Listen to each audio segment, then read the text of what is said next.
Greetings, everyone. Well, update week continues with Comic Book Wednesday. Holy moly, do I have a pile of stuff to show you this week. So let's get right to it. HAUliday comic book update today on the Multimedia Chronicles.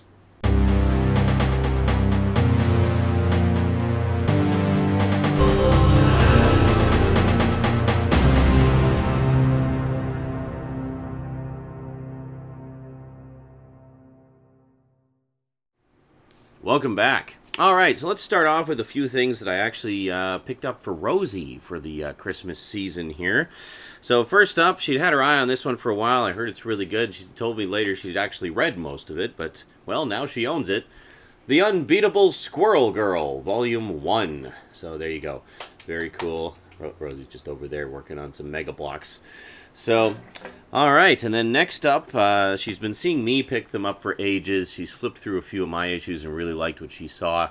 So I thought, well, hey, you know what? Let's get you your own set. Picked her up Volume 1 of Gem and the Hologram. So this contains the first 6 issues and character profiles and backup features and all the alternate covers and everything. So great stuff. She blew through this in no time at all. She's becoming quite the voracious reader. So we did a little post-Christmas trip to Chapters, and I picked up Volume 2 for her as well. So this is issues. Issues 7 through 10, the Outrageous 2015 Annual, and the Holiday Special. So pretty good collection of truly outrageous stuff. And then next up, also during the post-Christmas Chapters trip, we had some Chapters gift cards, basically. I actually have the first few issues of this, and she's expressed some interest in the character. I guess with the, there's the movie coming out, of course, and there's the animated movie, which, I gave her my extra copy of. So I thought, let's take a look at what many fans consider to be one of the greatest iterations ever of this character by the legend himself, George Perez. We have Wonder Woman, Volume 1. This is a massive tome. This contains the first 14 issues of the mid to late 80s revival of Wonder Woman. DC was revamping a lot of their characters around that time. Of course, we had The Dark Knight Returns in 1985, and then a year or two later we had Superman, the Man of Steel, and then this was kind of the next one they did. The next big one was Wonder Woman. They were getting like these top-flight comic book artists and writers to revamp their classic characters. And, 3 for 3, man. I mean, Batman was amazing, Superman was amazing, Wonder Woman was also amazing. So this is great stuff. This really incorporates a lot of the Greek mythology and everything into it, too. So it really expands on the mythology quite nicely. And, the artwork in this is just, just take a look at the cover.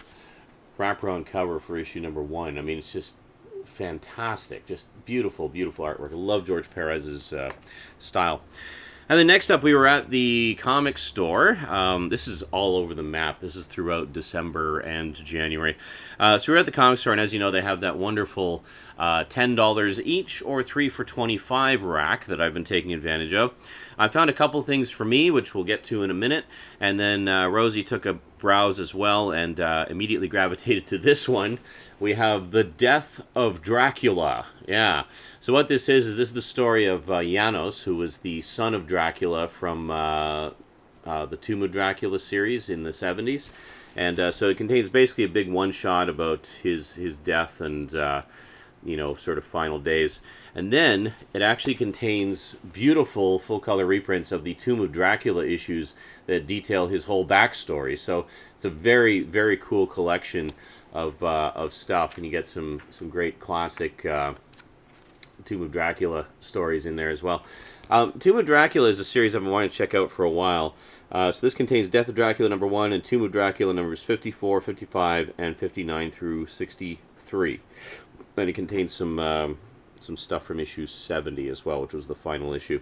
So, very cool. But yeah, so Tomb of Dracula is only available in complete form from Marvel. track down the original issues if you want to spend a fortune, or if you want to spend a slightly smaller fortune but still a bit of a fortune, there's 3 massive hardcover omnibus editions. You know those big oversized omnibus editions they do? Yeah, so there's 3 volumes of those that you can get. Good luck finding them for a good price. I think volume 2's been out of print for a while. Which contains all 70 issues and a lot of the spin-offs and crossovers and guest appearances as well. It's basically the entire saga crammed into 3 massive omnibus editions. They started doing trade paperback editions, but they only got as far as 3 volumes and up to about issue 31, I think, so not even halfway. The original series was 70 issues. Similarly, Werewolf by Night is one that's never had the trade paperback format, but you can get, there's one omnibus edition that has a good chunk of the issues. It's got like the first 48 issues or something ridiculous like that, and a bunch of the others. These omnibus editions are gorgeous. They're huge. They're expensive. They're on high quality, like heavy stock paper, and they will just destroy your knees if you try to read them in your lap. So I've been kind of tossing up if I want to get those. They look really nice, and they're definitely impressive on the shelf. I'm just kind of intimidated by the size, because they're very large, and would be very cumbersome to read. But man, are they gorgeous. So I don't know. It's hard to say. It's hard to say exactly. Okay, so that's it for the stuff I got for Rosie. And then for me, also from the 3 for $25 rack, boy, I had my eye on this one the first time I was there, and the second time I decided to pull the trigger on it. We got the Lone Ranger collection. Now, it says Volume 1, but this is actually the complete series. This is a 25-issue series from Dynamite, which was basically just a wonderful revival of the classic character. And I mean, just look at the freaking artwork. It is beautiful. This is just a beautifully done series.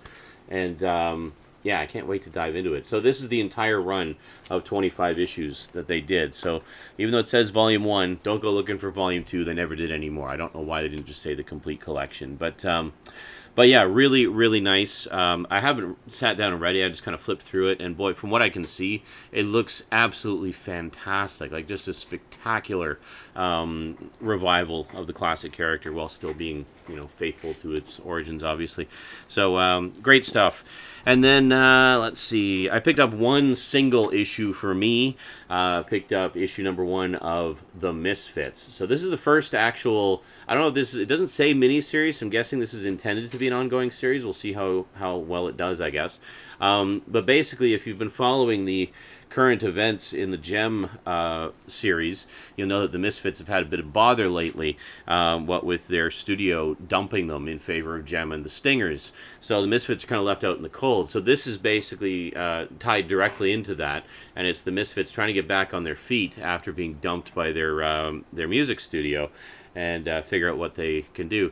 So good old Eric Raymond to the rescue. He has a plan for them. He's found like 2 offers, one of which is to play like a wedding or something completely lame, or a bar mitzvah or something really lame like that, like so beneath the Misfits.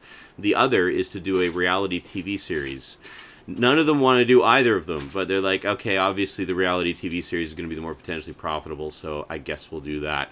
And that's kind of where the first issue leaves off. It's just kind of them trying to get on their feet and figure things out from there. So looks like it's going to be a lot of fun. It definitely seems to be right on par with the main Gem series. So if you like Gem, definitely check out the Misfits. I think you'll really enjoy it. So next up, let's see, what else did I get here? Oh yeah, one other that I got, the third one I got in the 3 for $25. I just saw this. It looked silly and fun, so why not? From Boom Studios, we got Star Trek meets Planet of the Apes. Didn't even know this existed. Now I own it. So there you go. I love Star Trek. I love Planet of the Apes. So let's see what happens when their 2 universes collide. So that should be good fun. All right. So next up, Annetta actually. Actually, no, I'm going to show you a couple of things here before we get to the Annetta stuff. Annetta's been clearing out a lot of her collection and also keeping an eye out at thrift stores for cool things that she wants or that she thought I might like, and then, selling them to me for a small profit. But call it a finder's fee. So last up, ones I got for me. Picked up, of course, Volume 3 of Rick and Morty. I've said it again, I'll say it now. If you love the show, you owe it to yourself to read this comic, because it is every bit as good as the show. It is just fantastic. And you can't help but hear the characters' voices in your heads as you're reading it. And that's just fine. It's wonderful. So great stuff. I think Volume 4 might be coming out soon, actually. I kind of waited a while to pick up Volume 3. But as always, just blew through this over the course of like a couple of sittings, because it's just so damn good. And then I really enjoyed the first two. Again, just blew through them really quickly. So I thought I should pick up the third one. Picked up Volume 3 of Fables. So Storybook Love. This one contains 8 issues, actually, which is nice, because the previous ones only had like 5 or 6. Or no, I guess the previous ones had 5. 5 issues each. So we get almost double the issues in this volume. This is issues 11 through 18 of the main series there, so very cool. All right, so next up, this is stuff I got from Annetta, either stuff that she'd found in thrift stores or things she was unloading from her own collection. So first up, at the thrift store, she found a few things here that... now, I used to have this complete set many moons ago, and foolishly lent it to a hot goth girl that I was kind of hoping to get together with, and then I moved, so that I never saw her or heard from her again. So we had some fun. We had some good times. She took me to a live screening of the Rocky Horror Picture Show, which was awesome. A bunch of her friends were in the performing cast. So, yeah, it was a blast. And I'm sure at the very least, even if we didn't get together, we would have been great friends for a very long time. But unfortunately, it just didn't happen because I had to move. And, life got in the way. So... oh, well, anyway, she'd never read this comic, and I lent her my entire set. I'm sure she loved it and probably still has it. Hi, Sarah, wherever you are. Hope you're still enjoying the comics. Of course, talking about Johnny the Homicidal Maniac, Jhonen Vasquez's claim to fame. Very cool stuff. So this is the 5th printing of issue number 1, and then we have the first printing of issue number 7. So issue number 1's in pretty good shape. Issue 7's a little bit rough around the edges, but... yeah, I do actually have the trade paperback edition, but the trade paperback edition was missing some material, and there's a lot of, additional material and sort of comments from Jhonen Vasquez and stuff in the main books that I always really enjoyed reading, because he's just such a smartass. And then, so anyway, she found those, thought I might want them, so she basically sold them to me. And then we have issue number 1 of Squee, which was the follow-up series to Johnny. And I actually do have the complete run of this. It's a great series. If you enjoy Johnny, you know who Squee is. Well, this is his spin-off. It was 4 issues. And then this is actually one I wanted because it contains all of the material, well, a good chunk of the material, at least the comic strip material and backups and whatnot, that were not included in the main Johnny the Homicidal Maniac trade paperback. We have Squee's Wonderful Giant Book of Unspeakable Horrors. So this is a reprint of the entire 4-issue run of Squee, and contains all of the Meanwhiles and what the hell else? Wobbly-Headed Bob and all the stuff from the Johnny series that was not included in the trade paperback. So between the two of them, you basically have everything. The only thing you're missing is some of the editorials and little essays and such by Jhonen himself. And then next up, this is pretty cool. I didn't even know about this, but she just thought I would like it. It's called Invaders from the North. And what this is this is actually sort of a retrospective of Canadian comics from over the years, going like way back to like comic strips and stuff like that. But then also, if we skip ahead a little ways here, we get, like Captain Canuck and stuff like that. So, pretty cool. Apparently, this is kind of a collector's item now. It's been out of print for a while. So, and it sunk the thing. Getting some weight here. But, so very cool. I mean, I love books about comic books. So I think that'll be a really, really interesting read. I've got another one, is like the history of comics, and it was published back in the 80s. This massive coffee table book. Very cool. So I've always liked that kind of thing, because I've always found, as much as I enjoy comics, I've always found the history of comics really fascinating as well. So, so very cool. All right, so I'm going to have to take all these off the shelf here, just because The next one is kind of large and is going to require the full strength of the music stand. So just give me a moment here. There we go. Oh yeah, we're not done yet. There's more. Actually, there's just a few more here, but again, this is a series that Annetta was telling me about. Now, I'm familiar with the original series of this, and there was an animated series adaptation that I've seen countless times. I just love that animated series, and I've been wanting to read the original comics for ages. So Annetta was telling me about this special edition that they've been putting out over the past couple of years, which is really, really nice. It's all fully remastered, new scans of the artwork in super high resolution, so the detail is far greater than previous editions, and all the coloring's been redone as well. Apparently, it's been fully recolored and remastered from the ground up. We have Volume 1 of the Max, Maximized. Now, just to give you a look at the the new artwork here, let's take a look. Yeah, as you can see, I mean, it just looks beautiful. Absolutely beautiful, and it's on beautiful, high-quality, glossy paper. So apparently Sam Keith went back to his original artwork and rescanned all of it from scratch at, like, just ridiculously high resolution. The idea being to do this edition, as well as there's a trade paperback version of this as well. I forget what it is, the Maximal or something like that. Anyway, there's a 3-volume trade paperback edition that contains all 35 remastered issues, or you can get the hardcover editions, which are spread across 7 volumes. So this is Volume 1, and this is Volume 2. I'll show you the backs as well. So very nice. Like needs very little introduction, just a tiny bit of text. Like, yeah, you know what the Max is. The Max is awesome. It's the Max. And that's the back of the first volume there. So, yeah, and then we have Volume 3. Very nice. So I'm actually in the process of buying these from Annetta. We worked out an installment plan. They normally go for about $40 a pop. I have looked for these in stores. I don't know if they're actually technically available in Canada. Like, I have not actually seen them out here. I'm sure they are. This might just be the local store doesn't have them. But and then we have Volume 5. So I'm really looking forward to this. I wanted to read the original comics for forever, basically since the 90s when I first saw the MTV Oddities miniseries. And then we have Volume 6. So the only one I actually need to get is the final volume, which I think just came out. It either just came out or it's coming out soon. So, yeah, so all hardcovers. Normally, I mean, for me personally, if I was buying them, I probably just would have gone with the soft covers because, you know, cheaper and lighter.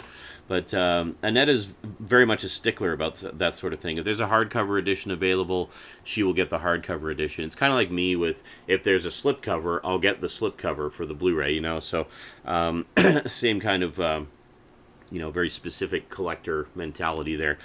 Yeah, so anyway, really, really good stuff. It's going to be awesome. I've always wondered how long the Max series actually was. Apparently it was 35 issues. There was a couple of spin-offs as well. Like there was one featuring Sam and Twitch, and there was another one called The Friends of the Max, which kind of featured some of the ancillary characters. I don't know that those are getting the deluxe treatment like this. I don't think they are. But yeah, I mean, the main thing is to have the main story, and you're not really missing anything important otherwise. But you know, you'll get the main saga there with the original 35 issues. So yeah, so can't wait to dive into those. I might even start one of them today. Make it my bedtime reading for the next little while. And then I'm absolutely going to watch the miniseries again. In case you're wondering how far the miniseries went, as far as how much it adapted of the original comics, it went up to about issue number 11. So it actually adapted about a third of the series, which is pretty good. For the most part, each 15-minute or 10, 11-minute episode adapted one issue of the comic, more or less. Yeah, you can get the miniseries on DVD. It's available on demand, basically DVD on demand, through Amazon. So you can check that out, and it's all very nice. It's also uncut, unlike the the VHS release from a number of years ago, which I do have. I actually have 2 copies of it. So, yeah, I need to actually get that DVD set. Maybe I'll get on that soon. So, yeah, so there you go. Comic books. So many comic books. So between stuff at the comic shop, chapters, gift cards, and the wheeling and dealing with Annetta, I actually got a lot of stuff this year. I was not actually expecting to get that much, because to be honest, most of the gift cards that I got this year were for practical things like groceries and clothes and stuff like that. So it's like, yes, let's do a grocery update. That'll get me lots of views. People will love that. Let's see what kind of bachelor foods Aaron Isaac bought this week. Yeah, great. Alrighty, well, that is it from me to you for now for this update. Hope you enjoyed. Big thanks to my Patreon sponsors, especially Kyle Pellegrini, still my highest level sponsor. You rock, dude. Thank you so much. And we'll see you next time. So until then, thanks for watching, and sayonara.